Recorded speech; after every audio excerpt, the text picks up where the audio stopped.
बिस्मिल्लाहिर्रहमानिर्रहीम। अस्सलाम वालेकुम नाज़रीन। तव्हांजो पंहिंजो चैनल टाइम न्यूज़ चैनल, बल्कि असां सभिनी जो पंहिंजो चैनल टाइम न्यूज़ चैनल, जॾहिं असां ॻाल्हायूं था करियूं था पंहिंजनि माण्हुनि जी, पंहिंजी धरतीअ जी, पंहिंजी ॿोली जी, पंहिंजी तारीख़ जी, पंहिंजे तमदुन जी, पंहिंजनि माण्हुनि सां पंहिंजनि मसइलनि जी, पंहिंजनि सूरनि जी, पंहिंजनि दर्दनि जी, त पोइ उन में पंहिंजो चैनल टाइम न्यूज़ मुंहिंजो पंहिंजो चैनल ऐं टाइम न्यूज़ तां रोज़ानो पेश थींदड़ असांजी इफ़्तार नशरियात पंहिंजो रमज़ान ऐं पंहिंजो रमज़ान सां गॾु आहियां अव्हांजो मेज़बान, अव्हांजी ख़िदमत में हाज़िर। मूंखे चवंदा आहिनि यासिर क़ाज़ी। मुंहिंजे पारां से ख़बर सलाम क़बूल पवे। तव्हां जिते बि रहो पंहिंजनि सां गॾु रहो, खिलंदा मुरकंदा महकंदा बहकंदा टहकंदा ऐं चहकंदा रहो। मुंहिंजो त वार वार थो दम दम दुआ करे, कोसो लगे न वाह सजण खे खुदा करे। जितने सुखन हैं उनमें यही है सुखन दुरुस्त, अल्लाह आबरू से रखे और तंदुरुस्त। अल्लाह तबारक ताला मुंहिंजो तन बि दुरुस्त रखे ऐं मन बि दुरुस्त रखे ऐं अव्हां हमेशह ख़ुशियुनि जे पिंगुनि में लुॾंदा रहो।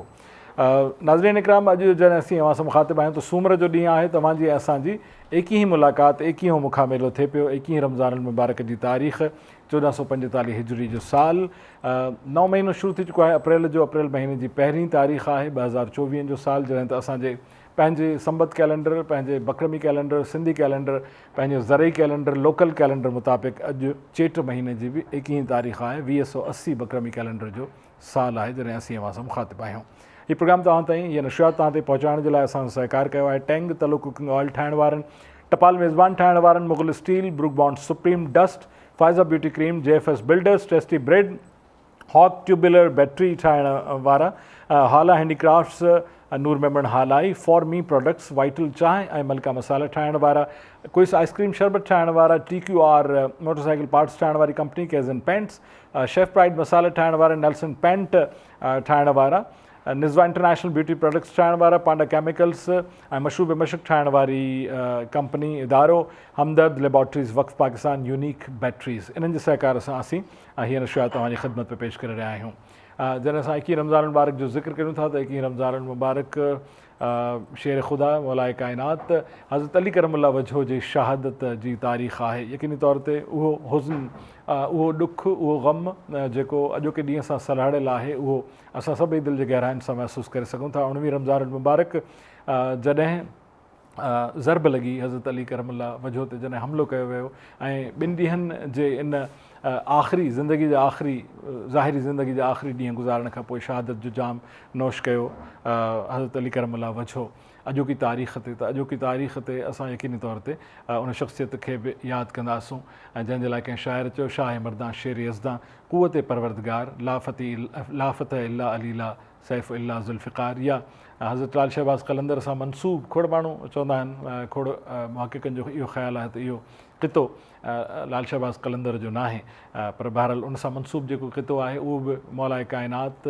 जी अज़मत खे बयानु करे थो, उन सां उन जी अक़ीदत खे बयानु करे थो। लाल शहबाज़ कलंदर जी अक़ीदत खे बयानु करे थो त हैदरियुम कलंदरुम मस्तुम बंदे मुर्तज़ा अली हस्तुम पेशवाए तमाम रिंदानम के सॻे कूए शेर यज़दानम। मां सभिनी रिंदनि जो पेशवा ज़रूरु आहियां, पर अली उल मुर्तज़ा जे घिटीअ जो, उन जे गलीअ जो कुतो आहियां ऐं इहो मुंहिंजे लाइ फ़ख़्र जी ॻाल्हि आहे त मौलाए काइनात सां सलहाड़ियल अॼोको ॾींहुं आहे। सभई अक़ीदतूं अर्पियूं था असां उन हस्तीअ ॾांहुं जेको ॿिनी काइनातुनि जो सरदार सल्लल्लाहु अलैहि वसल्लम जो दोस्त बि आहे, साथी बि आहे, हुनजो सौट बि आहे, हुनजो ॼाटो बि आहे ऐं यार ग़ार बि आहे। जी हा, उहो उन शख़्सियत जी अज़मत खे, उन जी स्कॉलरशिप जी अज़मत खे, उन जे सुपह सालारी जी अज़मत खे, उन जी ॾाहप खे असां कथियूं, इहो असांजे लाइ मुमकिन न आहे।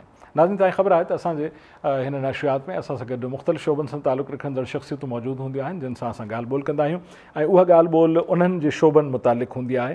ऐं कॉन्सेप्ट इहो हूंदो आहे त जेसिताईं इफ़्तार जी तयारी थिए असांजे रंधिणे में, तेसिताईं असां उन्हनि शख़्सियतुनि सां उन्हनि जे फील्ड्स बाबति ॻाल्हायूं, उन्हनि जे हासिलात बाबति ॻाल्हायूं, कुझु मालूमात जा मोती असांखे बि मिलनि। असां सां गॾु जेका पहिरीं महिमान मौजूदु आहे, मां जेकॾहिं उनजो सरबस्तो तारीफ़ करायां, जेकॾहिं सही तारीफ़ करायां त मां सम्झां थो त हीअ नशियात तमामु घटि आहे, तमामु वॾो वक़्तु लॻंदो। आर्कियोलॉजी, आसार क़दीमा हिकिड़ो अहिड़ो शोबो जंहिंमें औरतूं घटि ईंदियूं आहिनि, जंहिंमें ख़वातीन घटि ईंदियूं आहिनि, ऐं जेकॾहिं ईंदियूं आहिनि त उहो पूरी डेडिकेशन सां मां सम्झां थो त पंहिंजूं ज़ाती जेके बि उन जा लॻे लाॻापा आहिनि उहे लाहे, छाकाणि त हीउ तमामु हिकिड़ो डेडिकेशन वारो कमु आहे, फील्ड वर्क आहे सॼो। त उन दश्त जी सयाही, उर्दू में चवंदा आहिनि दश्त की सयाही, उस दश्त की सयाही में पूरी ज़िंदगी गुज़ारने वाली हमारी मेरे तो उस्ताद के बराबरि हैं, मां उन्हनि खे उस्ताद जो दर्जो ॾींदो आहियां।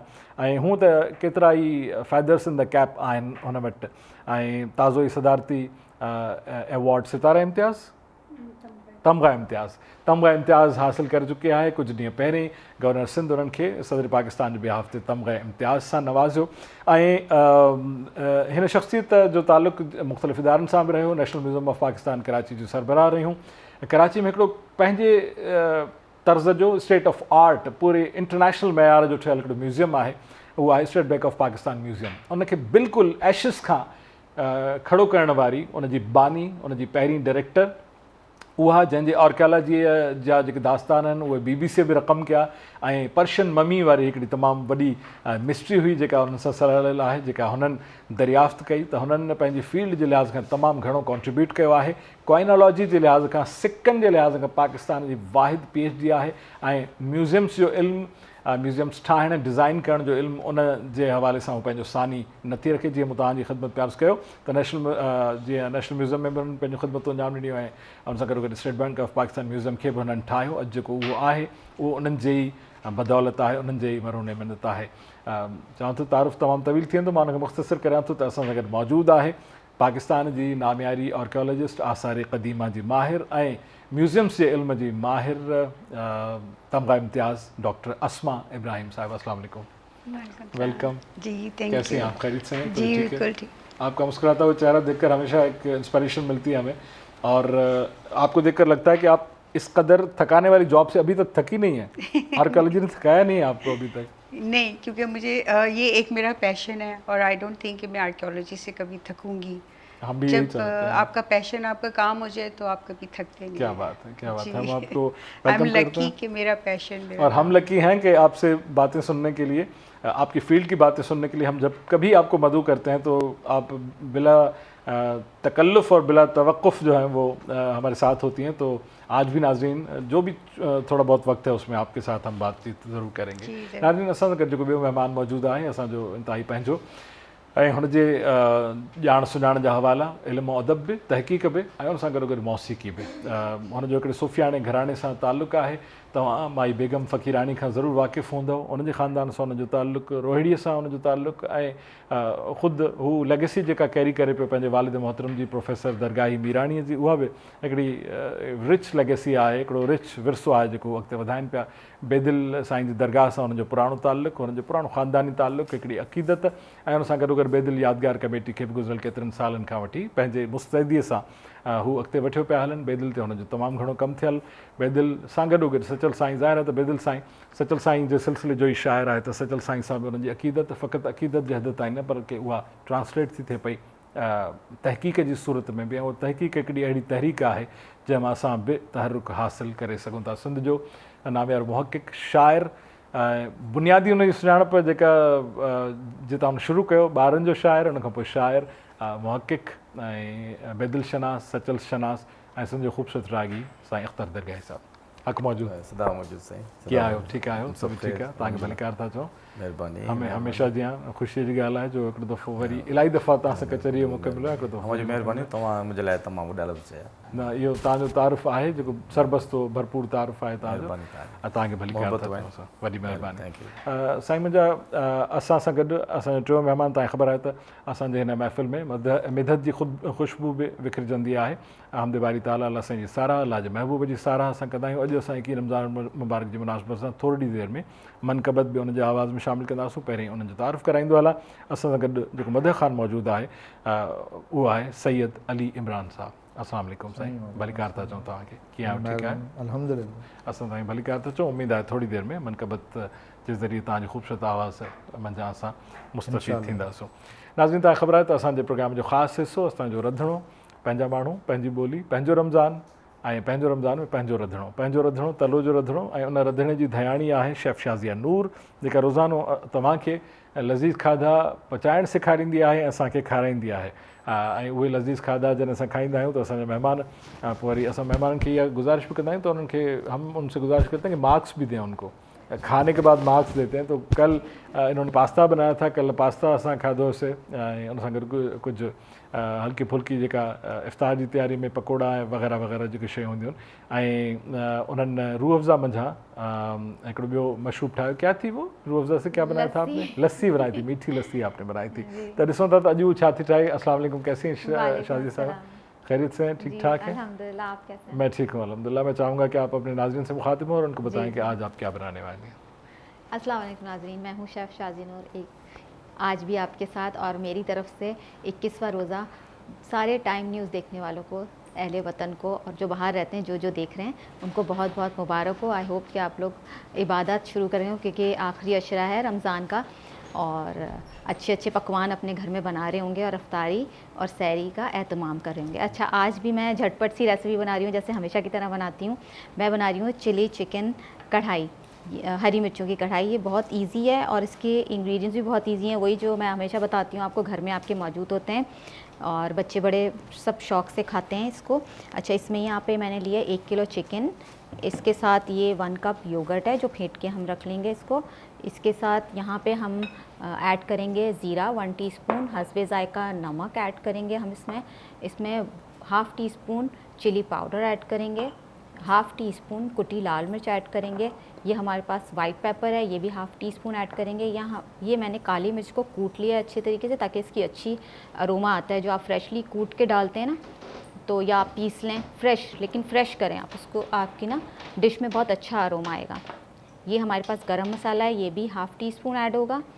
ये धनिया है, ये भी मैंने कूट लिया है, इसको आप भी कूट सकते हैं या आप पीस लें, जो भी फ्रेश हो, लेकिन इसकी खुशबू बहुत अच्छी आती है जब आप फ्रेश करेंगे। और ये हल्दी पाउडर है, ये भी 1/2 टीस्पून ऐड होगा।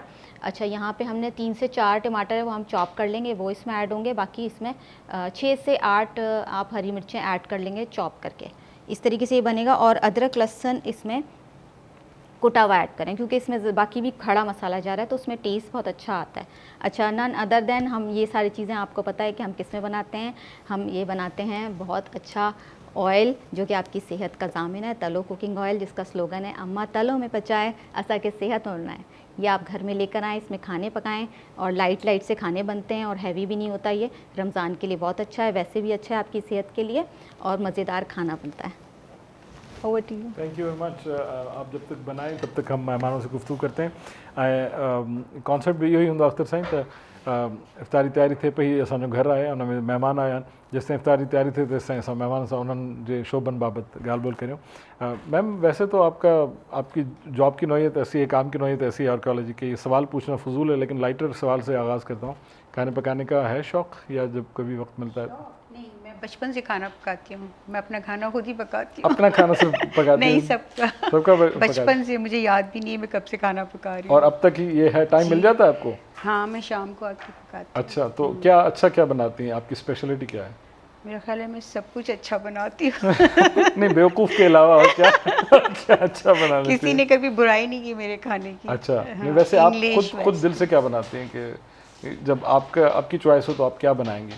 अच्छा, ये मुझे पता नहीं, मैं सब कुछ खा लेती हूँ और सब कुछ पका बनाती हूँ। हम लोग जब जैसे फील्ड के लोग होते हैं ना, हम नखरे नहीं कर सकते कि सही ये कह नहीं रहे खाना, ये नहीं खाना, सही कह रहे हैं। तो सब बनाती हूँ और सबको अच्छा ही लगता है। सही।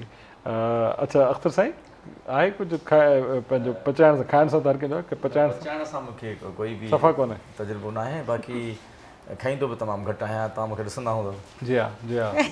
हाणे पर हूअं माना ईअं कॾहिं अहिड़ो जीअरे रहण लाइ खाईंदो आहियां। हा, सही। ऐं बाक़ी नेमतूं न अलाह साईं जूं, हाँ, बिल्कुलु असांजे लाइ बिल्कुलु मेवात हुजे या जेको बि असांजा फसल आहिनि, खाधे पीते जूं शयूं आहिनि, शुक्र कजे। हाँ, जी हाँ, असां जेतिरो शुक्र कयूं घटि आहे। बिल्कुलु ईअं त आहे। त सो पचाइण सां तव्हांजो परे ताईं कोई ताल्लुक़ कोन्हे। मूं किचन जी निस्बत सां पुछो। क्यों, आप पकाते हैं क्या? नहीं, मैं तो नहीं पकाता, लेकिन मिठाई शालती फारो पचण घणा पचाया, पचण खे तूं पचण खे पचाए, तव्हां पचण खे पचाईंदा आहियो।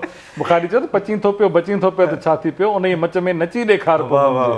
सो इहो पचण ऐं पचाइण जी इहा ॻाल्हि आहे ऐं नाज़रीन इहे मुल्कूं इहे ट्रैक इहे जारी रहंदा ऐं असां महिमाननि सां इन खां पहिरीं जो बाज़ाब्ता कचहरी जो आगाज़ करियूं अॼोके ॾींहं जे तक़दुस खे मद्देनज़र रखंदे शुरू करियूं था मनक़बत सां ऐं जीअं मूं चयो त सैयद अली इमरान असां वटि मौजूदु आहे कल्ह बि मूं इहे सिटूं मक़सूद गुल जूं पढ़ियूं हुयूं अॼोके ॾींहं जे मुनासिबत सां बि तव्हांजी ख़िदमत पेश करियां थो त आहिनि त नात जूं सिटूं पर उन्हनि जे मक़ते में हू ज़िक्र करे थो हैदर करार जो बि त सोच मुंहिंजे जो सदाई मुस्तफ़ा महवर हुजे मां ॾिसां जाॾे त बसि हीअं दू बदू दिलबर हुजे ऐं मुरकंदो मैशर में ई मक़सूद गुल पर जेकॾहिं मुरकंदो मैशर में ई मक़सूद गुल पर जेकॾहिं हिकु तरफ़ खां मुस्तफ़ा ऐं ॿिए तरफ़ हैदर हुजे मनक़बत पढ़ण जी सआदत हासिलु कंदो सैयद अली इमरान ऐं असां सभई ॿुधण जी सआदत हासिलु कंदासीं बिस्मिल्लाह काबे खे जीअं ॾिठुमि त अली यादि आयो काबे खे जीअं ॾिठुमि त अली यादि आयो ऐं उन जो दर चुमियुमि ऐं उन जो दर चुमियुमि त अली यादि आयो काबे खे जीअं ॾिठुमि त अली यादि आयो त तहीर जी आयत हुजे ऐं पिणु मुबाहिला त तहीर जी आयत हुजे ऐं पिणु मुबाहिला क़ुर्आन खे पढ़ियुमि त अली यादि आयो क़ुर्आन खे पढ़ियुमि त अली यादि आयो बिनते नबी जी मूंखे ॾसियो किथ मज़ार आ बिनते नबी जी मूंखे ॾसियो किथ मज़ार आ हिक हिक खां थे पुछुमि त अली यादि आयो हिक हिक खां थे पुछुमि त अली यादि आयो रोज़े रसूल भर सां बिनते नबी जो घर रोज़े रसूल भर सां बिनते नबी जो घर ज़िंदान थे लॻुमि त अली यादि आयो ऐं उन जो दर चुमियुमि त अली यादि आयो काबे खे जीअं ॾिठुमि जन्नत बक़ी में आले मुहम्मद जी बेकसी जन्नत बक़ी में आले मुहम्मद जी बेकसी ॾिसंदे रोई पयुमि त अली यादि आयो ॾिसंदे रोई पयुमि त अली यादि आयो ऐं उन जो दर चुमियुमि ऐं उन जो दर चुमियुमि त अली याद आयो काबे खे जीअं ॾिठुमि।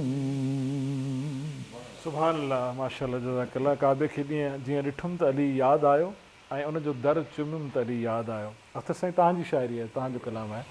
हीअ शाइरी अख़्तर दरगाही साहिब जी, तर्ज़ बि तव्हांजी आहे। तर्ज़ ऐं शाइरी ॿई साईं अख़्तर दरगाही साहिब जूं हुयूं ऐं यकीनन ख़ूबसूरत शायरी, उनमें जहाँ लुत्फ़ अंदोज़ थियासूं। सबसे पहले तो डॉक्टर साहबा, आपको तमगा इम्तियाज़ की बहुत बहुत मुबारक हो सब देखने वालों की जानिब से। और हम ये समझते हैं कि बहुत देर में मिला आपको, बहुत पहले मिल जाना चाहिए था। हाँ, ऐसा है जो ना? मेरे म्यूजियम में आते थे वो भी यही कहते थे जी हाँ, कि जी बहुत हाँ, पहले मिल जाना चाहिए। काफ़ी पहले आपको मिल जाना चाहिए था। बट चलें, ठीक है, कोई बात नहीं। मैं हमेशा ये समझती थी कि जो लोग मेरा काम पसंद कर रहे हैं वही मेरे लिए तमगा है। इतने लोगों की तरफ से मिल रहा था। ये तो है। लेकिन एक इंटरनेशनल फेम का, इंटरनेशनल लेवल का आर्कियोलॉजिस्ट हमारे मुल्क में हो, खातून होते हुए भी उसने इतना बड़ा काम किया हो, तो उसको तो इंटरनेशनल लेवल के एजाज़ात मिल भी चुके हैं आपको, लेकिन और भी you deserve more and more. Doctor साहब, इस वक्त आप एक NGO भी रन कर रही हैं सीज़ के नाम से, Sindh Exploration and Adventure Society, और जिसके अंडर में फिर Centre for Archaeological and Environmental Research भी काम कर, आप जनरल सेक्रेटरी हैं आप इसकी। तो इसी से शुरू करते हैं, मुख्तसरन बताइए क्या मिशन एंड विजन है, क्या काम करती हैं आप उसके तहत?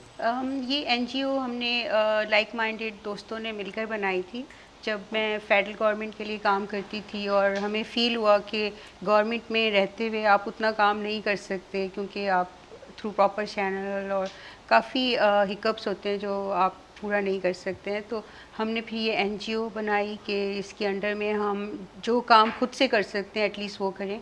Documentation of the heritage sites, plus एक हमने इंटरनेशनल लेवल की लाइब्रेरी बनाई, एक उधर लेबॉरेटरी बनाई जो कि मटेरियल एनालिसिस के लिए थी, जो हमें सहूलत नहीं मिलती थी जब हम आर्कियोलॉजिकल कंजर्वेशन करते हैं बिल्डिंग्स की, उसके लिए मटेरियल एनालिसिस बहुत ज़रूरी होता है, वो थी उसके अंडर में। फिर हमने ये देखा कि बहुत सारे हमारे आर्ट्स एंड क्राफ्ट्स ख़त्म होते जा रहे हैं, तो एक हमारा ऑब्जेक्टिव ये भी था कि हम जो डाइंग आर्ट्स एंड क्राफ्ट्स हैं उसमें हम लोगों को ट्रेन करें और वो अपने तौर से कुछ कारोबार इनिशिएट कर सकें।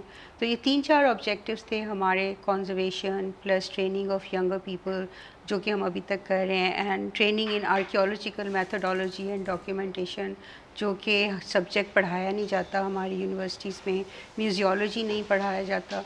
तो ये सारे ऑब्जेक्टिव्स थे जिनको लेकर हमने लाइक माइंडेड दोस्तों ने मिलकर एक NGO बनाई, और हमें पता नहीं था कि हम इतने आगे तक चले जाएंगे, बट 1989 में ये बनाई थी। उसके बाद being in the government service इतना टाइम मैं नहीं दे सकती, अब जबकि आफ्टर रिटायरमेंट तो I am paying fully attention to this. तो उसके लिए रिसोर्सेज कहाँ से इकट्ठे करते हैं आप? ये हमारा पर्सनल फंड होता है, प्लस डोनेशंस फंडिंग मिलती है हमें।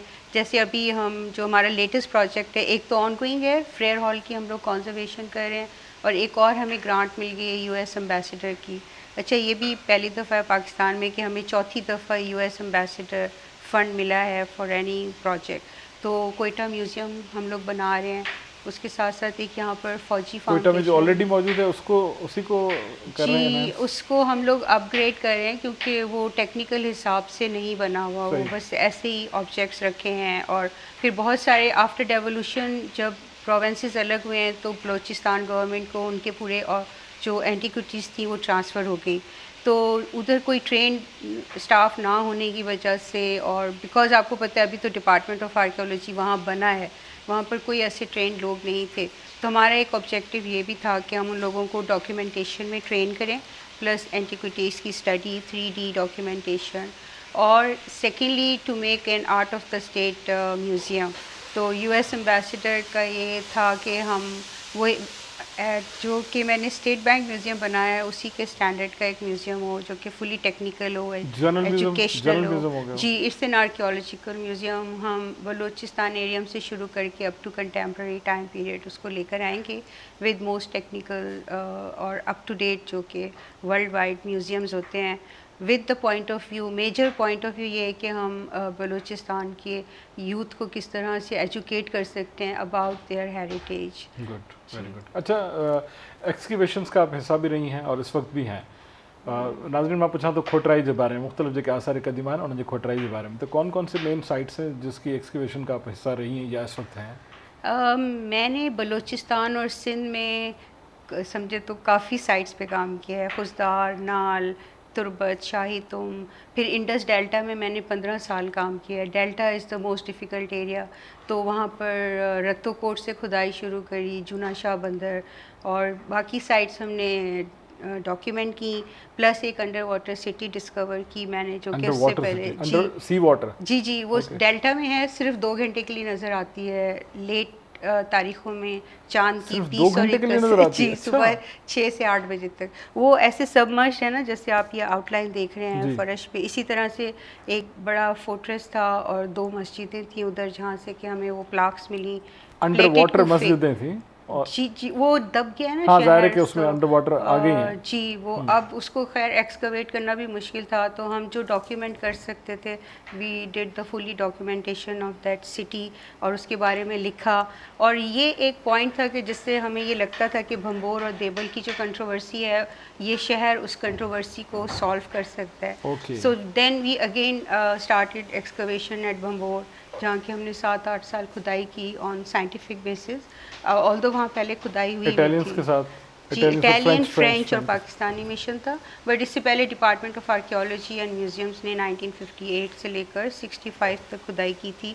बट एक छोटा सा मोनोग्राफ छापा था 40 पेजेस का, तो साइंटिफिकली वो फुली डॉक्यूमेंटेड नहीं थी, वो की। और अभी जो मेरा रीसेंट काम है वो हम लोग अलाडीनो पे खुदाई कर रहे हैं। ये डमलोटी 3 पर एक साइट है, मलीर में, तो वहाँ पर हमने शुरू की है। हमारे 2 सीजन्स हो चुके हैं और बहुत ही इंटरेस्टिंग फाइंड्स निकल रही हैं उधर से। और एक हमारे अमेरिकन दोस्त हैं, वो भी अपनी फंडिंग पे आते हैं, और हम कल्चर डिपार्टमेंट के स्टूडेंट्स और यंग पीपल जो भी इंटरेस्टेड है, वॉलंटियर्स, उनको हम ट्रेनिंग दे रहे हैं कि किस तरह से एक्सकवेशन होती है, उसकी डॉक्यूमेंटेशन कैसे होती है, and how to write about it scientifically and otherwise. ये मेरा रीसेंट प्रोजेक्ट है, और बाकी 2 म्यूज़ियम्स बना रही हूँ इस वक्त। अच्छा, ये जो अंडर वाटर सिटी है, ये इसकी क़दामत क्या है, कितना कदीम है? ये 14 आप समझिए कि 13-14 सेंचुरी की है। और जो प्लेटेड कुफिक हमें मिली है, बट हम क्योंकि वहाँ ज़्यादा खुदाई नहीं कर सके, बट जो प्लेटेड कुफिक मिली है वो सेल्जुक पीरियड की है, तो वन कैन से कि इतनी पुरानी है। बट हमारी जो थ्योरी है कि ये भंबोर ख़त्म हो गया था और जो देवल है वो उधर बनाया गया था, तो जिसकी वजह से हमने ये खुदाई दोबारा शुरू की है। सही। अख्तर साईं, छा पियो थिए पढ़ण लिखण जे हवाले सां? लिखण पढ़ण जे हवाले सां जेको आहे सो कमु एॾो आहे जो ख़तमु नथो थिए। हा, हिकिड़ो रेज़की कमु हूंदो आहे, हिकिड़ो ॿधो कमु हूंदो आहे, त ॿधो कमु कहिड़ो पियो थिए? ॿधो कमु जी जेका मुंहिंजी पंहिंजी फील्ड आहे, माना उहा आहे, मां हाणे जेका मुंहिंजी वधीक दिलचस्पी जेका आहे, त जेके असांजा सिंध जा शाइर आहिनि, पोइ वरी क्लासिकल हुजनि या जदीद शाइर आहिनि, उन्हनि में मौसीक़ी जा कहिड़ा उहिञाण आहिनि, उन्हनि में म्यूज़िक जा उहिञाण मुंहिंजी शाइरीअ में, या तसवुफ़ जो जेको हुननि वटि फ़िक्र आहे, या त इस्तिलाह आहिनि, इन्हनि सां मुंहिंजी वधीक दिलचस्पी रही आहे। पोइ हुन में जेको आहे सो मूं हिन वक़्तु ताईं जेके रोढ़ी में जेके असांजा रोढ़ी न करे चवां थो त हुनजी मज़ार रोढ़ी में आहे, हूअं त आहिनि त सिंध लेवल जा अञा बि असांजा तमामु वॾा अज़ीम सूफ़ी शाइर आहिनि। असांजी बेदिल आहे, बेकस आहे, मीर जानुल्ला शाह आहे, उन्हनि जे सवान ते कमु कयोसीं। उहा सीरीज़ मां पूरी कई, तक़रीबन समूरे अपडेट कयो मूं उनजे रिसाले खे बि, उनजे कलाम खे बि। ऐं सचल साईंअ ते जीअं तव्हां ज़िक्र कयो, उन ते काफ़ी सालनि खां मां सचल कॉन्फ्रेंस में कोशिशि कंदो आहियां त सुठो मक़ालो पेश कजे, को नओं मौज़ू हुजे जिन ते अॻ में कमु न थियो हुजे। उन में बि हर साल मुस्तक़िल जीअं तव्हां चयो ॿधो कमु उहो हूंदो आहे। हिन साल बि मूं उन में पंहिंजो पेपर पेश कयो हुयो। तव्हांजे पेपर जो उनवान ई ॾाढो अहिड़ो इंट्रस्टिंग हूंदो आहे, डिफरेंट ऐं यूनिक हूंदो आहे। हर साल ईंदा रहिया आहियो, ऐं इहा तव्हांजी महिरबानी आहे, तव्हां हिन शइ खे मूंखे ॾाढो हुन में मुंहिंजी इज़त अफ़ज़ाई बि कंदा रहिया आहियो। त कोशिशि कजे त मक़ाले रिसर्च जो मक़सदु बि उहा त का नई शइ माण्हू रिसर्च आहे न, त जेका बिल्कुलु नई ॻाल्हि हुजे, जेका उनजे शख़्सियत जे हवाले सां या उनजे फ़िक्र जे हवाले सां अनटच हुजे, जेका नई ॻाल्हि, बिल्कुलु सही कोशिशि इहा कंदा आहियूं। अच्छा, जेके बि क्लासिकल शाइर आहिनि थुले लिखे, उहे उन्हनि सभिनी जी जेका शाइरी आहे उहा मौसीक़ी ते आधारित आहे? शाइरी कहिड़ी बि हुजे मौसीक़ी खां अलॻि आहे ई कोन। उहा त हुअं ई ओवरऑल, पर जेकी जीअं शाह साईं जे लाइ रवायत आहे त हुननि ॻाए उहा चई हुई शाइरी। इहे असांजा जेके सूफ़ी शाइर आहिनि, जेके असांजा क्लासिकल शाइर आहिनि, उन्हनि पंहिंजी शाइरी लिखी न आहे, उन्हनि चई आहे, उन्हनि चयो आहे, इहो कलाम सॼो चयो आहे ऐं ॿियनि लिखियो आहे। ऐं वाई या काफ़ी असांजूं अहिड़ियूं सिन्फ़ूं आहिनि जेके पढ़बियूं न आहिनि, ॿुधबियूं समाज सां। सूफ़ी जीअं असां समाज चवंदा आहियूं, बिल्कुलु समाज, त काफ़ीअ खे या वाईअ जो जेको तालुक़ु ॿुधण सां आहे, उन्हनि जी जेका जो काफ़ी निकिती कैफ़ियत मां आहे, या वाई बि काफ़ीअ जो ई अॻिते सफ़र आहे हिकिड़ो। काफ़ी त वाई खां बॻ में हुई, शाह लतीफ़ जे तौर में अची हुनखे वाई नालो ॾिनो वियो, शाह हिदायत ॾिनो, या हुनखां 100 साल पहिरियां दादू दयाल हुजे, काफ़ी वाई लिखी, पर उनखे पंहिंजे शइ खे शाइराणी सिंध खे वाई नालो चयो कोन, पर घाड़ी टोन जो वराणे वारो जी हा, बिल्कुलु वराणे वारो। ऐं शाह इनायत रिज़वी त उनखे वाई चयो, शाह लतीफ़ उनखे उरूज ते पुॼाए छॾियो। त तव्हां जेकी ॻाल्हि त मौसीक़ी जेका आहे, पहिरियां त इहे ॿई फन गॾु हुया। मौसीक़ी त सभिनी जी मदर आहे, जेको बि आर्ट आहे उनजी मदर मौसीक़ी। शाइरी हुजे, इवन मुसवरीअ में बि म्यूज़िक आहे, बिल्कुलु सही। जीअं मुसवर जो जेको बुर्श आहे, ईअं ई मौसीक़ी जा सुर आहिनि, ऐं शाइर वटि उहे लफ़्ज़ आहिनि। हर कंहिंजो कैनवास ऐं कंहिंजो जेको जेको आहे यूज़ जो हिकिड़ो, शाइर वटि कलम आहे ऐं मौसीक़ार वटि आवाज़ आहे, ऐं मुसवर वटि बुर्श आहे। त जेके बि आर्ट आहिनि, त म्यूज़िक त तक़रीबन समूरनि फ़ननि जी माउ आहे। बिल्कुलु सही। त इन करे शाइरी खे असां म्यूज़िक खां अलॻि करे कोन था सघूं। पोइ लफ़्ज़नि जी बि मौसीक़ी आहे, मौसीक़ी जा इलाही क़िस्म आहिनि। शाइरी में लफ़्ज़नि जी पंहिंजी मौसीक़ी आहे। के एॾा शाइर रिदमेटिक हूंदा आहिनि जो उन्हनि खे उहे ॻाइण जी मोहताजी कोन हूंदी आहे, उन शेर पढ़ण सां ई। जीअं शाह लतीफ़ जो शेर आहे, आखूं शाखूं सरखंड शाखूं, आखूं टाखूं सरखंड शाखूं, त माना पढ़ण सां पाण में रिदम आहे, पंहिंजो पढ़ण में हिकिड़ो रिदम आहे, लफ़्ज़नि जी मौसीक़ी आहे। बुखारी साहिब बि अक्सर शयूं, तो दर ईंदे मूर न थकिजां, हेकर ॿीहर टीहर हर हर। हाणे तव्हां ॾिसो केॾी रिदम कहिड़ो आहे, रीडिंग जी मौसीक़ी। त तव्हांजी ॻाल्हि त तक़रीबन जेके जंहिं बि असां शाइर खे खणंदासीं, त जेसि ताईं उहो मौसीक़ी जो माहिर न हूंदो, जेसि ताईं उनखे उनजे रिदम जो में न हूंदो, त उहो सुठो शाइर थी बि कोन थो सघे। अच्छा, अख़्तर साईं हिकिड़ो सुवालु जेको अनाड़ी सुवालु आहे, बिल्कुलु लेमेंस क्वेश्चन आहे। माना आम माण्हू हिकिड़ो मुहावरो चवंदो आहे, ऐं रोहिड़ीअ जे हवाले सां मां उहो कंफर्म थो करणु चाहियां, छाकाणि त असांखे आम माण्हू ॾिसे थो, असांजो व्यूअर नाज़र असांजो आम माण्हू आहे। के चवंदा आहिनि 1.5 लख बुज़ुर्गनि जी सरज़मीन आहे, के चवंदा आहिनि 1.25 लख बुज़ुर्गनि जी सरज़मीन आहे। इहा हिकिड़ी रिवायत आहे या वाक़ई एतिरा जजा? क्वांटिटी एक्यूरेट न आहे, त को कंहिं ॻणिया कोन्हनि त 1.25 लख आहिनि, इहो मुहावरो असां वटि आहे। जीअं असां वटि चइबो आहे त यानी घणाई 1.25 लख माना मैक्ज़िमम। हीउ अहिड़ो शहर आहे सिंध जो जेको दरवेशनि जो, सूफ़ियुनि जो ऐं उलियान जो शहर आहे, माना तमामु घणा। इन में हक़ीक़त आहे त असांजे शहर में हर पाड़े में, बल्कि घर घर में, घिटी घिटी में को न को हिकिड़ो वली जी मज़ार आहे, बिल्कुलु आहे। ऐं उनजो जेको महवर आहे ऐं जेको बुनियादु आहे, उहो आहे हुज़ूर अकरम सल्लल्लाहु अलैहि वसल्लम जो वार मुबारक। उहो 10वीं सदी हिजरी में रोड़ी में आयो, ज़हूर थियो हुनजो 900 ऐं कुझु हिजरी, माना 10वीं सदी हिजरी। त उन खां पोइ बुज़ुर्गनि जो जेको जी आमद थी, उन वार मुबारक जे कशिश में, उनजी ज़ियारत जे, उन में अक़ीदत में, पोइ घणा जेके असांजा बुज़ुर्ग हुया, घणा आलिम हुया, उहे उन ज़ियारत लाइ आया, हिकिड़ा रोड़ी में रही पिया, उन्हनि पंहिंजो मस्कन ठाहे छॾियो। त ईअं बि घणी आमद रही आहे शहर में असांजे में। या असांजे शहर में ताज़िया करबला जी आमद थी, उन में उहा साॻी सदीअ में ई बुज़ुर्ग हुयो असांजो मोर शाह रज़वी, असांजो रज़वी साहिब साईं इमरान शाह जो बि साॻे ख़ानदान सां तालुक़ु आहे। ऐं जेको ताज़िया करबला हिन वक़्तु आहे, उन्हनि जे मुतवलिन में बि साईं अली इमरान शाह पाण जो वालिद साहिब जो फर्ज़ंद आहे। त उनजो ताज़ियो मशहूरु आहे रोड़ी में, मुहर्रम जे में तव्हां पाण ॿुधो हूंदो। त उनजी आमद बि साॻे सदीअ में थी आहे। त इहे असांजे शहर में रूहानी तौर ते, ऐं पोइ वरी असांजा अॻिते बुज़ुर्ग मीर जानउल्लाह शाह कलोड़नि जे दौर में थियो, जेको शाह लतीफ़ जो हमसर आहे, जेको फ़ारसी जो साहिब दीवान शाइर आहे, ऐं दीवान मीर जो मशहूरु आहे। साईं शाह इनायत शहीद जोका वारे जो वॾे खां वॾो ख़लीफ़ो हुयो। ऐं शाह लतीफ़ जो हमसर बि हुयो, जो शाह लतीफ़ ऐं मीर जानउल्लाह शाह जी वफ़ात में सिर्फ़ु 2 सालनि जो फ़र्क़ु आहे। अच्छा, शाह लतीफ़ 1752 में वफ़ात कई, त मीर जानउल्लाह शाह 1754। ऐं पोइ वरी उनजे ई सिलसिले जो शाइर असांजो बेदिल साईं आहे। छो त बेदिल साईं फ़क़ीर कादिर बख़्श बेदिल असांजे सचल साईं खां पोइ थो अचे ऐं हू सचल साईं जो तमामु वॾो क़िदत हूंदो। सचल साईं जो पहिरियों सवाना निगार हुयो। बेदिल साईं उहो पहिरियों बुज़ुर्ग हो असांजो जंहिं सचल साईं जे वफ़ाती तारीख़ उनजी उमिरि उन दौर में ई पंहिंजे शेर में लिखियो किथे लिखियो त पंहिंजे राय पिरी 90 वरे निर्वार हो, माना 90 साल हुनजी उमिरि हुई। ऐं मस्तु बि हुनखे सरमस्त बि सभ खां पहिरियों हुनखे बेदिल साईं चयो। मस्तु सालिक मन सचू आरिफ़ उते इज़हार हुयो। ऐं साल 1242 में तयारु हो 14 रमज़ान जे, माना सॼो बेदिल साईं पंहिंजे शेर में हुनजी सवाने सचल साईं पंहिंजे पाण खे किथे बि कंहिं कलाम में 9 लख केतिरा आहिनि 636 9 लख उन्हनि में किथे बि सरमस्त पंहिंजे पाण खे कोन लिखियो। हुन पंहिंजो पाण खे हुनजो जेको पूरो फारसी कलाम आहे न उहो मां पूरो नाहे पढ़ियो।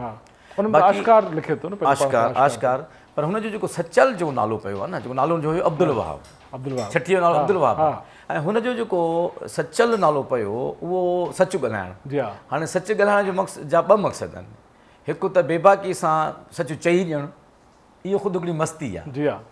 सच चवण जी जेका मस्ती हुई, सरमस्ती हुई, आम माना में न हुई त को बेहोश हूंदो या अनकॉन्शियस हुयो न, पर हू माना सच चवण वारो माण्हू हू एतिरो पंहिंजे सचाईअ में एतिरो मस्तु हुयो, पंहिंजे बेबाकीअ में एतिरो मस्तु हुयो जो सवाइ सच जे हुन ॻाल्हि ई कोन हुई, त हू इन करे बि सरमस्तु थी वियो। ऐं जेकॾहिं तव्हांजो वालिद साहिबु शारे हुयो सचल साईं जो, काज़ी साहिबु, ऐं हुन तर्जुमा बि कया सचल साईं जा, त उनजे मूंखे गौर सां जेके जो पढ़िजे दीवान आशकार, त मूंखे यादि नथो अचे त सचल साईं पाण खे किथे मस्तु पंहिंजे लाइ चयो हुजे, पर हुनजे पूरे कलाम में उहा जेका पहिरियों दफ़ो बेदिल साईं पहिरियों सवाने निगार आहे फ़क़ीर कादिर बख़्श बेदिल, जेको सचल साईं जे वफ़ात वक़्तु 13-14 सालनि जो उन दौर जो ई माण्हू आहे ऐं आलिम हो, हिस्टोरियन हुयो, स्कॉलर हुयो। जेकॾहिं तव्हां असांखे हाणे जॉइन कयो आहे पंहिंजो रमज़ान ट्रांसमिशन में, त तव्हां ॿुधाईंदा हलूं त अॼु टाइम न्यूज़ जा महिमान आहिनि पंहिंजो रमज़ान ट्रांसमिशन में तमग़ा इम्तियाज़, डॉक्टर इस्माइल इब्राहिम साहिबा, अख़्तर दरगाही साहिबु ऐं असां सां गॾु मदह ख़ान सैयद अली इमरान साहिबु मौजूदु आहे। इहा निशात तव्हां ताईं पहुचाइण जे लाइ असां सहकार कयो आहे टेंग ठाहिण वारनि। टेंग जो पैगाम आहे त टेंग सां बणायो बहितर मुस्तक़बिल रोज़ानो तल्लु कुकिंग ऑयल ठाहिण वारनि, जंहिंजो पैगाम आहे त वाइटामिन ए ऐं डी सां भरपूर तल्लु कुकिंग ऑयल न रुॻो तव्हांजे खाधनि में ज़ाइक़ो भरे थो, बल्कि तव्हांजे लाइ सिहत बख़्श बि आहे, सिहत जो ज़ामिन बि आहे, जेको नंढे वॾे पोड़े पके सभिनी जी दिलि जी पसंदि आहे। ऐं 3 लीटर्स जी ख़ासि पैट बॉटल रमज़ान जो तोहफ़ो आहे, जंहिंजे ज़रिए तव्हां पंहिंजे सहरी ऐं इफ़्तारीअ खे लज़ीज़ ऐं ज़ाइक़ेमंद ऐं सिहत बख़्श बणाए सघो था। जेके खाधा खाइण खां पोइ तव्हांजा ॿार बि चवंदा त अम्मा तलो में पचाए असांखे सिहतमंद बणाए। टपाल मेज़बान जो पैगाम आहे टपाल मेज़बान सिंध जो शान टपाल मेज़बान। मुग़ल स्टील जिन जो पैगाम आहे त घर नंढो वॾो नाहे थींदो, घर महफ़ूज़ थींदो आहे। ब्रुक बॉन्ड सुप्रीम डस्ट चांहि ठाहिण वारा, ऐं ब्रुक बॉन्ड सुप्रीम हमेशह खां नालो आहे हिकु एतमाद जो ऐं हिकु भरोसे जो। फ़ाइज़ा ब्यूटी क्रीम जो पैगाम आहे सुञाणो पंहिंजो पाण खे। GFS बिल्डर्स हाणे थींदी ईद, उनजो पैगाम आहे हाणे थींदी ईद खां पहिरें ईद। GFS बिल्डर्स सां गॾु रूह अफ़ज़ा ठाहिण वारी कंपनी यानी मशरूब बेमशिक ठाहिण वारी कंपनी हमदर्द लेबॉर्ट्रीज़ वक़्फ़ पाकिस्तान। हॉक ट्यूबुलर बैटरी जिन जो पैगाम आहे जेका हलंदी रहे अनलिमिटेड। यूनिक बैटरीज़ हमेशह जो साथ। For me this is for me, बाक़ी सभु कुझु त आहिनि ॿियनि जे लाइ फॉर मी प्रोडक्ट्स। वाइटल चांहि ऐं मलका मसाला ठाहिण वारा, क्विस आइसक्रीम सिरप शरबत ठाहिण वारा, जंहिंजो पैगाम आहे त असां आहियूं साओ शरबत ठाहिण वारी पाकिस्तान जी number 1 company. TQR motorcycle parts ठाहिण वारी कंपनी TQR कैज़न पेंट, जंहिंजो पैगाम आहे a world of colour brought to home by neo chef pride masala. Nelson paint ठाहिण वारा, जंहिंजो पैगाम आहे रंग ज़िंदगीअ जो। निज़वा इंटरनेशनल ब्यूटी प्रोडक्ट्स ठाहिण वारा ऐं पांडा केमिकल्स ठाहिण वारा। जॾहिं असां यूनिक बैटरीज़ जो ज़िक्र कयूं था त यूनिक बैटरीज़ पंहिंजे नाले जी बिल्कुलु आहे यूनिक ऐं मुनफ़रिद। ऐं यूनिक बैटरीज़ जो पैगाम तव्हांखे ॾींदा हलूं त unique batteries world class standard जे मुताबिक़ तयारु कयल बैटरीज़ अव्हांजे घर ऐं गाॾी ऐं बहितरीनु पावर सप्लाई जे लाइ यूनिक बैटरीज़ हिकु ई बहितरीनु ऑप्शन, इंतिहाई पाइदार ड्रिगे अरसे ताईं हलंदड़ यूनिक बैटरी, हर घर जी ज़रूरत यूनिक ऐं अमा हमेशह जो साथ। त असां पंहिंजनि सहकारियुनि जा थोराइता आहियूं। तमग़ा इम्तियाज़ डॉक्टर अस्मा इब्राहिम साहिबा असांजो एज़ाज़ आहे जो असां सां गॾु मौजूदु आहे। डॉक्टर अस्मा साहिबा, आपकी शोहरत का बायस एक बहुत बड़ा आपके साथ जो वाबस्ता एक स्टोरी रही, वो थी पर्शियन मम्मी वाली, फ़ारसी मम्मी वाली। उस पर बात करने से पहले मैं अपने नाज़रीन को बताते चलूँ, क्योंकि ये आम फहम बात है, आम लोगों की समझ में आने वाली बात है। तव्हां वेझड़ाई में पाकिस्तान जे ठहण खे, उन जे वजूद खे जॾहिं 75 साल पूरा थिया त तव्हां ॾिठो हूंदो त स्टेट बैंक ऑफ पाकिस्तान 75 रुपयनि जो नोट जारी कयो हुयो।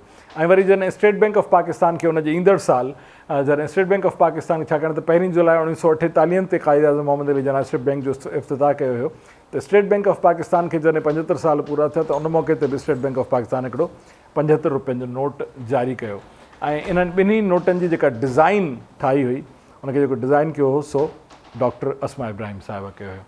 कैसे ये मतलब कोई कंपटीशन था उसमें आपने भी डिज़ाइन किया या फिर ये असाइनमेंट आप ही को मिला कि ये पर्टिकुलरली आपने डिज़ाइन करना है? ये हमारी कमेटी की डिज़ाइन फाइनेंस कमेटी थी जो कि डिज़ाइनिंग की लुक आफ्टर कर रहा था, और हमने कंपटीशन भी किया था, डिफरेंट आर्टिस्ट लोगों से हमने मंगवाए थे designs, but in the and ये हुआ कि किसी को कुछ समझ में नहीं आ रहा था, इतना पसंद नहीं किए गए थे डिज़ाइन, तो फिर जो मैंने डिज़ाइन किए थे वो अप्रूव हो गए और इस तरह से हो गया।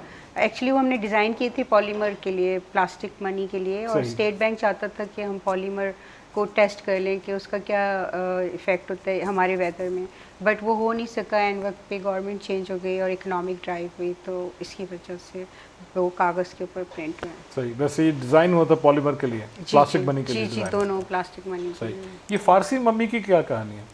हाँ, ये मेरी एक ज़िंदगी की बहुत इम्पोर्टेंट कहानी है। लोगों ने आपको ही मम्मी कहना शुरू कर दिया, वो वाली मम्मी, माँ वाली मम्मी कहना शुरू कर दिया। हाँ, उस वक्त मतलब पता नहीं, लोग मुझसे पूछते मैंने उस पर क्यों काम किया। मेरा ख्याल है जो मेजर रीज़न था वो ये था कि इंसानी हमदर्दी। पहले दिन जब मैंने उसको देखा था तो मैं समझ गई कि असली नहीं है। बलूचिस्तान में ये बता नहीं, यहाँ पर सिंध पुलिस उसको ले आई थी। पुलिस ने मुझे कॉल किया, मैं उस वक्त नेशनल म्यूज़ियम में थी, तो मुझे कॉल किया कि एक मम्मी पकड़ी गई है, तो आप ज़रा आके उसको देख लें। और पकड़ी किससे गई वो? वो पुलिस ने ख़ास केस बनाया, सिंध पुलिस ने, वो बलूचिस्तान गए। यहाँ पर एक मिडिल मैन एक मूवी दिखा रहा था उस मम्मी की, और वो बिल्कुल गोल्ड की स्कल्पचर लग रहा था, गोल्ड का स्कल्पचर, तो इनको पता नहीं था कि वो मम्मी है, मतलब ह्यूमन बॉडी है उसके अंदर। तो पुलिस उसके चक्कर में एक कत्ल का केस बना के बलूचिस्तान गई, क्योंकि सिंध पुलिस बलूचिस्तान में रेड नहीं कर सकती है, तो उन्होंने इस बंदे पे कत्ल का केस बनाया। तो खैर that was a long story. तो 3 दिन और 3 रातें सफ़र करके गए, वो ताबूत उठा के ले आए, यही समझ रहे थे कि उसमें गोल्ड की वो है, स्कल्पचर है। तो जब यहाँ आके उन्होंने खोला तो उसके अंदर से एक मम्मी निकल आई, ह्यूमन बॉडी थी, और वो देखकर परेशान हो गए। फिर उन्होंने मुझे कॉल किया, तो मैंने तो सीरियस नहीं लिया, क्योंकि पाकिस्तान में ज़ाहिर मम्मीज़ नहीं होती। मैंने कहा पता नहीं क्या बोल रहे हैं। तो खैर 3 दिन वो मुझे कॉल करते रहे। तीसरे दिन आखिरकार मैं गई थाने में उन्होंने रखा हुआ था उसको, तो खोल के देखा तो सचमुच वहाँ मम्मी थी, और उस पर पूरा फंगस इधर उधर आ गया था। और being a biologist I knew कि ये कोई फ्रेश डेड बॉडी है ना, जिसको इन्होंने कन्वर्ट किया है ऐसे। तो फिर वो एक रीज़न था जो मैं चाहती थी कि मुझे पता चले इसके अंदर कौन सी औरत है जिसको उन्होंने मार के बंद किया हुआ है, जबकि मेरी बात पे कोई यकीन नहीं कर रहा था। मैं उस वक्त काफ़ी जूनियर थी, और डॉक्टर दानी मेरे टीचर थे, and he was of the opinion कि ये असली हो सकती है, क्योंकि बाज़ ईरानियंस इजिप्ट गए थे और हो सकता है उनकी मम्मी बनी हो। तो there was a big controversy, और एक ये वर्ल्ड फेम केस था, पूरी दुनिया में एक मतलब तहलका मच गया। पहली दफ़ा बीबीसी ने कवर किया, मेरे ख्याल में स्टोरी वो अभी तक यूट्यूब पर है। वो जी, बीबीसी ने फिर मेरे काम पे डॉक्यूमेंट्री बनाई थी, कि जैसे मैंने उसको प्रूफ किया कि it was a fake but it was a big story. 1 साल तक तो बीबीसी मुझसे 1 घंटे तक फ़ोन पे बात करते थे डेली कि मैं क्या कर रही हूँ। फिर इन दी एंड जब मैंने उनको बताया कि मैंने सारा काम अराउंड द मम्मी कंप्लीट कर लिया और आई एम श्योर कि ये फ़ेक है, अब मुझे इसकी ऑटोप्सी करवानी है, जिसके मेरे पास पैसे नहीं हैं। तो फिर उन्होंने half of the project sponsor किया था, हालांकि वो करते नहीं हैं बीबीसी वाले। जी, उन्होंने किया था। और फिर होराइज़न के लिए उनकी टीम आई, उन्होंने डॉक्यूमेंट किया।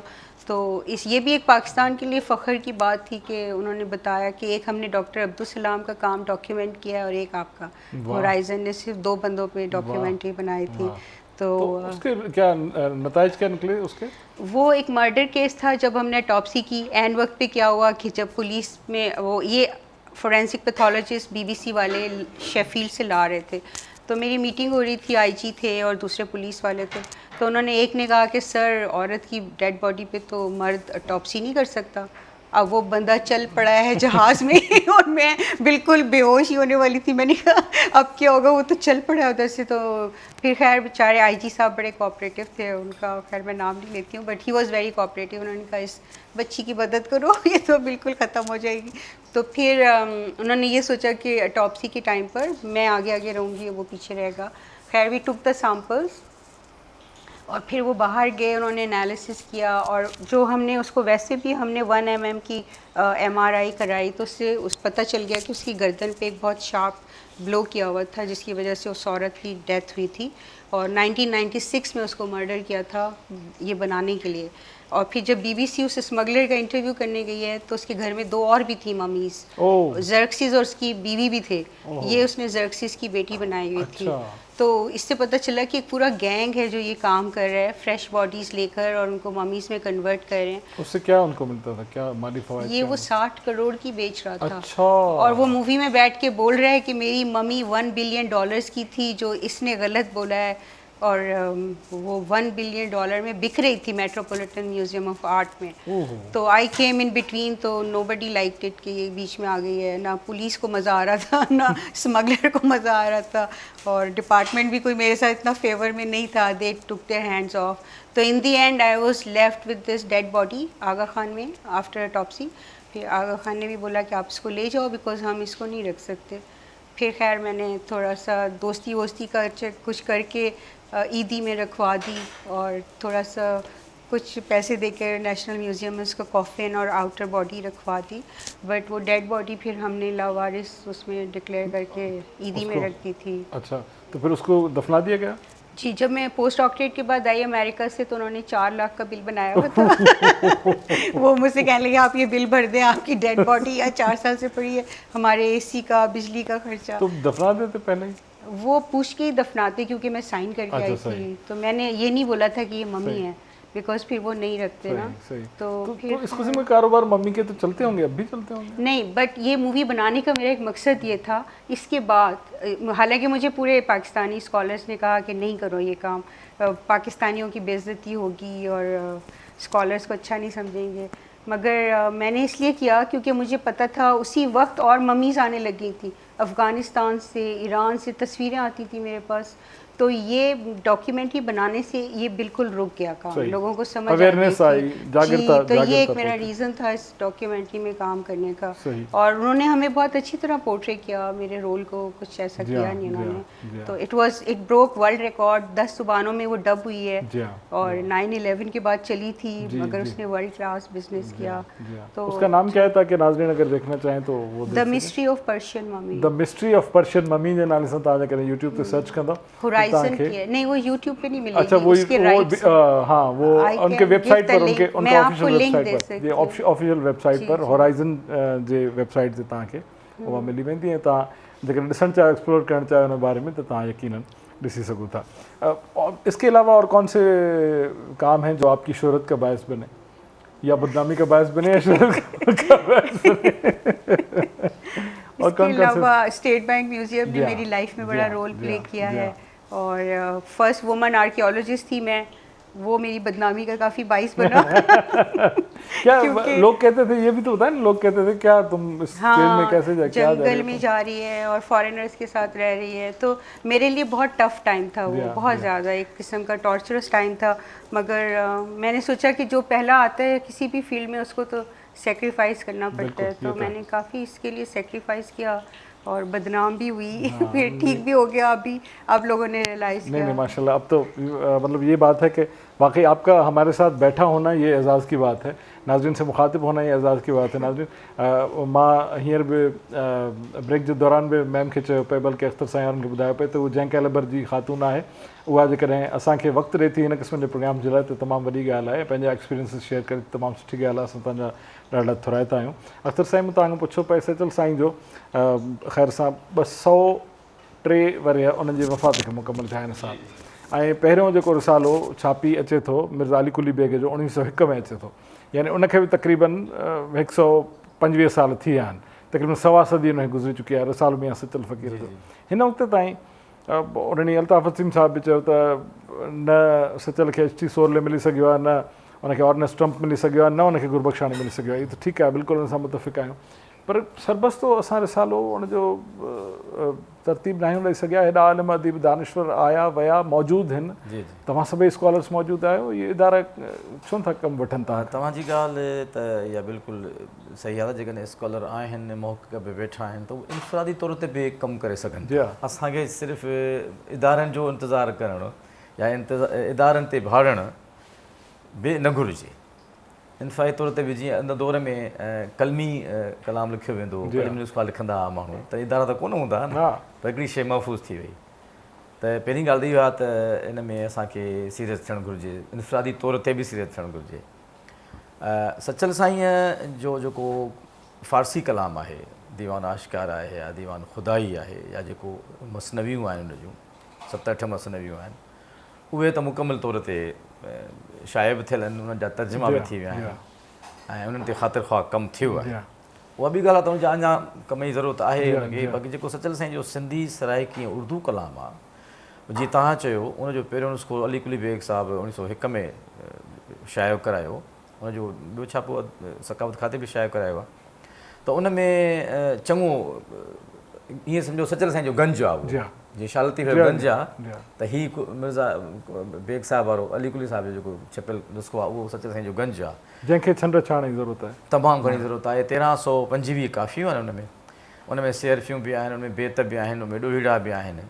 ऐं उनखां पोइ वरी असांखे जो जेको आगा साहिबु हुयो, आगा सूफ़ी, उन सचल साईं खे जो किताबु तरतीब ॾिनो, उन में बि हुनजी अक़ीदत वधीक हुई, तहक़ीक़ घटि अक़ीदत वधीक हुई। ऐं सिंधी सराइकी नुस्ख़ा जेके अदबी बोर्ड छपाया 1958 जा 1959 में मौलवी मोहम्मद सादिक़ रानीपुरी वारो हुयो, असांजो उस्मान अंसारी साहिबु। त इन्हनि सभिनी खे जेके ॾिसूं था पिया त ॼणो मुकमिल कमु नथो लॻे, ऐं इन करे मुकमिल कमु नथो लॻे त हिन वक़्तु बि सचल साईं जो अहिड़ो कलाम आहे जेको ॿाहिरि अणछपियल आहे, जेको ॻायो थो वञे, माण्हुनि जे सीननि में आहे, फ़क़ीर ॻाइनि था, पर रसाले में उन कंहिं बि हिकिड़े अलॻि रसाले में उहे काफ़ी कलाम आहे अहिड़ो जेको ॿुधाए सघिजे थो। ऐं हिकिड़ो उहो कलाम आहे सचल साईं जो जेको सचल साईं ॾाढो मनसूब थी वियो आहे। सचल साईं पंहिंजो जीअं मिसाल हीअ तव्हां मशहूरु कलाम बात पिरे दी नानक की सोई काफ़ी आहे। ऐं हिकिड़ो उहो कलाम आहे जेको सचल साईं ॾांहुं मनसूब थी वियो आहे, जेको सचल जीअं मूं चयो त जेको हिकिड़ा त ॿिनि शाइरनि जो कलाम अची वियो आहे, हिकिड़ो वरी कलाम आहे ई कोन, हिकिड़े बेत खे काफ़ी करे उहो सचल साईं ॾांहुं मनसूब कयो वियो आहे। जीअं हाणे हीउ कलाम आहे त आहे यार त मुंहिंजो हीअं त कंहिं महिल कीअं त कंहिं महिल तव्हां पाण शाइर आहियो, तव्हां सॼो शेर पढ़ो त एॾो मयार जो ई न आहे जो सचल साईं जहिड़े आलम जो शेर हुजे। ऐं हुन में काफ़िया बि कोन था मिलनि, कॾहिं ॾींहुं त कॾहिं राति त कॾहिं झुड़, कॾहिं ॾींहुं त कॾहिं राति त कॾहिं ॾींहुं त कॾहिं राति, ईअं लोकगीत टाइप हिकिड़ो आहे। ऐं उहो सचल साईं जो ईअं आहे जीअं अले मुंहिंजा मारवाड़ा खे मनसूब कयो वियो आहे। मुंहिंजो ख़्यालु आहे हिकिड़ो बेत आहे पंहिंजो त सर्तियूं सारो ॾींहुं हीअं हिकिड़े, पर उहो बि त सचल साईं जो न आहे, उहो बि त पंहिंजो ग्रोड़ी साहिब जो कलाम आहे। उनखे हिननि मिसरा ठाहे, कॾहिं मन मां कोड़ी कॾहिं केरु शींहुं, हा त उन खे हिननि इहो बि हिननि मिसरो करे छॾियो आहे इन कलाम जो। त ईअं तमामु घणा असांखे सचल साईंअ ते सच पचो आहे की तव्हां ॻाल्हि सही था कयो। सचल साईंअ जे हिकिड़े मुस्तनिद ऐं मयारी ऐं मुकमिल अप टू डेट रसाले जी ज़रूरत हाणे खां न, बल्कि 1980 जे उन अदबी कॉन्फ्रेंस सचल कॉन्फ्रेंस में हिसामुद्दीन राशिदी साहिबु इंतिहाई अफ़सोसनाक सूरत में बयानु कयो। हुन इहो बि चयो त अंसारी साहिब वारो रसालो, असांजे मौलवी मोहम्मद सादिक़ वारो रसालो, आगा साहिब रसालो पंहिंजी जाइ ते हुननि जेको कुझु कमु कयो आहे उन लाइ इज़त आहे, पर उहो मुकमिल न आहिनि। उन में घणे कमु करण जी ज़रूरत आहे, उन में घणियूं उणायूं आहिनि। इहो सॼी गिणती, इहो सॼो मसइलो हिन वक़्तु ताईं तनवीर अबाई साहिबु आयो, हुन कोशिशि कई, सचल चेयर क़ाइमु थी त हुन समूरा कलमी नुस्ख़ा गॾु कया ऐं छापी नुस्ख़ा गॾु कया ऐं ख़ादम अब्बासी मरहूम मोहम्मद अली हदाद साहिब जी टीम ठाहे हुन सचल साईं जे हिकिड़े मुकमिल ऐं मयारी रसाले तरतीब ॾियण जो कमु कयो। उहो तक़रीबन तकमील ते पहुचण वारो हुयो, डॉक्टर साहिबु हुनजो मुक़दमो बि लिखणु शुरू कयो, पर उन अलाए छो उहो बि रहिजी वियो, उहो उते ई सचल चेयर में मौजूदु आहे। त मां त हाणे तव्हांजे जो फ़ाइदो वठी जेको गुज़ारिश कंदुसि समूरनि अदीबनि खे बि इदारनि खे इहो कमु करणु त शालती वजह रसाले जो कमु ख़ातिर ख़्वाह थियो आहे। डॉक्टर बलोच साहिबु 10 जिल्द ॾेई वियो आहे। जी हा, उन खां पहिरियों गुरबख्शानी साहिबु वॾो कमु कयो। बिल्कुलु, त सचल साईं ते बि एतिरो ई सरबस्तो कमु थियणु घुरिजे, उनजी ज़रूरत आहे। फ़क़ति इहे रमज़ान जा पहिरियां 14 ॾींहं असां सचल खे यादि करियूं था, सॼो साल असांखे सचल साईं यादि आहे कोन। वक़्तु असांजो आहिस्ते आहिस्ते वेड़िजे पियो, हलूं था किचन ॾांहुं ऐं पुछूं था शेफ़ शाज़िया नूर खां त सदस इफ़्तारी जी, असांजी इफ़्तारी जी तैयारी किथे पहुती आहे। जी शेफ़ शाज़िया। अच्छा, ये चिकन कढ़ाई मेरी तैयार हो गई है। जो चिली चिकन मैंने आपको बताए थे इंग्रेडिएंट्स सिंपल सा है।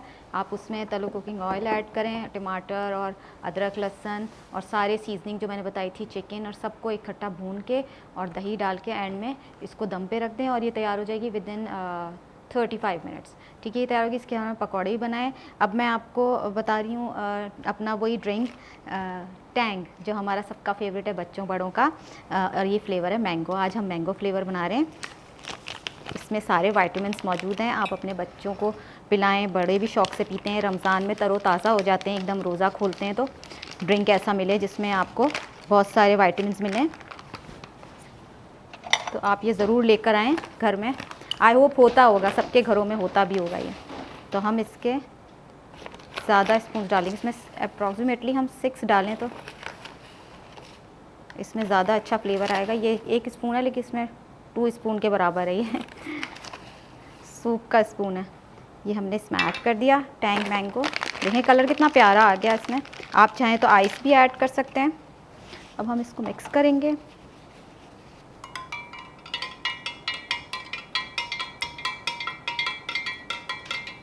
ये ड्रिंक हमारी तैयार होगी नाज़रीन। देखें झटपट सी 2 मिनट में, सिर्फ आपने डालना है, मिक्स करना है और बर्फ़ डालनी है।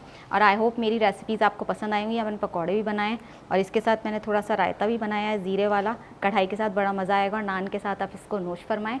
Thank you for watching. तनावुल फरमाएं, किसी नोश पीने वाली चीज़ को कहते हैं, तनावुल फरमाएं। तनावुल फरमाएं जी, क्योंकि हम कढ़ाई को पी नहीं सकते, खा सकते हैं। तो thank you very much chef Shazia. ऐं नाज़रीन, न चाहींदे बि हिननि ॿिन्ही अहम शख़्सियतुनि सां जेका एॾी कमायती कचहरी हले पई उनखे इख़्तिताम पज़ीर करण जो वक़्तु आयो आहे।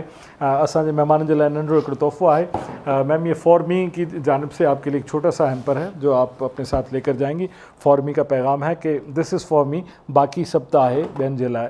इहो साॻियो ई तोहफ़ो अख़्तर साईं तव्हांजे लाइ बि तव्हांजी ख़िदमत में असीं पेश कयूं था फॉर मी जे पारां। हीउ तव्हां सां गॾु वेंदो ऐं साॻियो ई तोहफ़ो शाह साहिबु तव्हांजे लाइ बि आहे, सैयद अली इमरान साहिब जे लाइ। अख़्तर साईं मुंहिंजी हेल्प कजो त जीअं शाह साहिबु ताईं इहो तोहफ़ो पहुचे। इहो फॉर मी जो तोहफ़ो असां तव्हांजी ख़िदमत में पेश करियूं था जेको तव्हां सां गॾु वेंदो। नाज़रीन इकराम, आख़िर में असां नाते रसूल मक़बूल सल्लल्लाहु अलैहि वसल्लम ॿुधण जी सादत हासिलु कंदासीं सैयद अली इमरान साहिब खां। पर उनखां पहिरीं मां तव्हांखां घुरंदुसि इजाज़त। तव्हां सभिनी जी तवजो जी महिरबानी। अवल ख़ैर बशर्त हयात ऐं दुरुस्तगी हालात सुभाणे यानी 22 रमज़ान मुबारक ते 2 अप्रैल ते वरी इंशाअल्लाह ज़िंदगी रही त तव्हां सां मुलाक़ात थींदी। 22 रोज़े ते 22 मुलाक़ात। तेसीं ताईं पंहिंजे मेज़बान यासिर काज़ी खे ऐं शेफ़ शाज़िया नूर खे ॾींदा इजाज़त। पंहिंजो रमज़ान में ॾिसंदा रहो टाइम न्यूज़, छाकाणि त टाइम न्यूज़ खां अॻिते को बि न। त पोइ सुभाणे मिलूं था इंशाअल्लाह। दिलियूं गॾु जुदाई कॾहिं बि न आहे, सदाईं गॾु जेॾां पेर तेॾां ख़ैर। अल्लाह निगहबान। मौला इनायत इन खां वध ॿियो छा चाहियां। कई मौला इनायत इन खां वध ॿियो छा चाहियां। मुहम्मद जे ग़ुलामन जे ग़ुलामन जो ग़ुलाम आहियां। कई मौला इनायत इन खां वध ॿियो छा चाहियां। नबीअ जी याद में हीअ दिल पढ़े सलवात थी हरदम। नबीअ जी याद में हीअ दिल पढ़े सलवात थी हरदम। न कोई ज़िक्र मां ॼाणा, न फ़न ॼाणा, फ़िक्र ॼाणा। मुहम्मद जे ग़ुलामन जे غلامن جو غلام آیا محبت مصطفیٰ جی میں خدا جو قرب تھے حاصل محبت مصطفیٰ جی میں خدا جو قرب تھے حاصل نہ خواہش کا پو جنت جی نہ دوزخ کھاں تھو گھبرایا محمد جے غلامن جو غلام آیا مدینے جے گھٹن جی یادگیری اجرو آرے تھی مدینے جے گھٹن جی یادگیری اجرو آرے تھی اوہے لمحہ کتھاں آنیا اوہے ڈیہڑا کتھاں آنیا محمد جے غلامن جو غلام آیا ثنا خان نبی ابن ثنا خان نبی آیا ثنا خان نبی ابن ثنا خان نبی آیا کروڑیں کرم تھا اختر انہی لائق تمان آیا محمد جے غلامن جو غلام آیا کئی مولا عنایت انہی کھاں ودھ بیو چھا چاہاں محمد جے غلامن جو غلام آیا